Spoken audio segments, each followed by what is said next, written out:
ஆண்டவராகிய இயேசு கிறிஸ்துவினை நாம் மையப்படுவதாக இந்த காலவெளியில் உங்களை யாவரையும் பார்ப்பதில் மிகுந்த சந்தோஷம். ஆண்டவருக்கு பிடிக்காத ஒரு காரியம், இது ஆண்டவருக்கு மட்டுமா பிடிக்காது அப்படின்னு கேட்டிங்கன்னா இல்லை. ஆண்டவருக்கு, நம்ம வீட்டில் இருக்கிறவங்களுக்கு, பெரியவங்களுக்கு, யாருக்குமே பிடிக்காத ஒரு காரியம் பொய் உதடு. ஏன்னா வீட்டில் யூஸ்வலாக திட்டுவாங்களே, ஏன்னா ஒரு பொய்யை மறக்க எவ்வளோ பொய் சொல்கிறேன். இந்த பொய் பேசிக்கலாக எங்கேருந்து வருதுன்னு பார்த்தீங்கன்னா, இந்த ரூட்டே வந்து பொல்லாத பிசாசு. ஏன்னா அவன் பொய்களுக்கு பிதாவாக இருக்கிறான். ரொம்ப நாள் பொய் சொல்லி தப்பிக்க முடியாதுங்க. ரொம்ப நாள் பொய் சொல்லி தப்பிக்க முடியாது. ஒரு வேளை திருட நினச்சிப்பான், ரொம்ப நாளாக தப்பிச்சிடலாம், ரொம்ப நாள் பொய் சொல்லி தப்பிச்சிடலாம். At a point of time உலகத்தில் ஒரு அழகான பழமொழி இருக்குல்ல, பல நாள் திருட ஒரு நாள் அகப்படுவான்ற மாதிரி ஒரு நாள் மாட்டிப்போம். அப்போ வந்து அது ரொம்ப வேதனையாக இருக்கும், வலிக்கும். அதனால் தான் ஐசப்பா ஒரு அழகான ஒரு காரியம் சொல்கிறத பாருங்களேன். 19ஆம் அதிகாரம் நீதிமொழிகள் 5ஆம் வசனம், பொய் சாட்சிக்காரன் ஆக்கினைக்கு தப்பான், பொய்களை பேசுகிறவன் தப்புவதே இல்லை.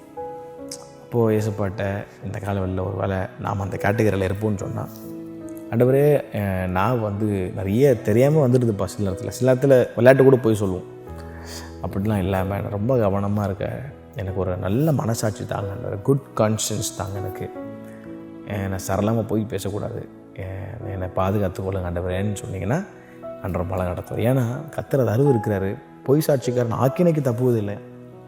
அப்போ வந்து நம்ம அப்படி தேவையில்லாமல் போய் அப்படி மாட்டிக்காமல், ஆண்டவர் என்னை வந்து மன்னிங்க, நான் நிறைய நான் பாவம் செஞ்சுட்டேன், என்னை வந்து பிரித்து எடுத்துக்கொள்ளுங்கப்பா, நான் உங்களை இயேசுவின் ரத்தத்தை தெளிக்கிறேன், என்னை கண்ட்ரோல் பண்ணுங்கள், நான் போய் பேசாமல் இருக்க எனக்கு உதவி செய்யுங்க, ஆவியானவர் எனக்கு கண்ட்ரோல் பண்ணி உதவி செய்யுங்க ஆண்டவரே. நான் அவர்கிட்ட கொடுக்கும்போது உங்களை கர்த்தர் ரொம்ப அழகாக மாற்றுவார். பொய் பிசாசுக்கிட்டேருந்து வருகிறது. அது வந்து நீங்கள் என்ன விஷயத்துக்கு போய் சொன்னாலும் இட்ஸ் பொய், சென் இஸ் சென், அவ்வளோதான். அது ஜஸ்டிஃபை பண்ணவே முடியாது. ஆனால் அது வந்து ஜஸ்டிஃபை பண்ண ட்ரை பண்ணாதீங்க. நம்ம வாழ்க்கையை மாற்றினா கர்த்தர் நம்ம ஆசீர்வதிப்பார். பிளஸ்ட் டே. கர்த்தர் தாமே நம்ம யாவரையும் ஆசீர்வதிப்பாராக. ஆமென்.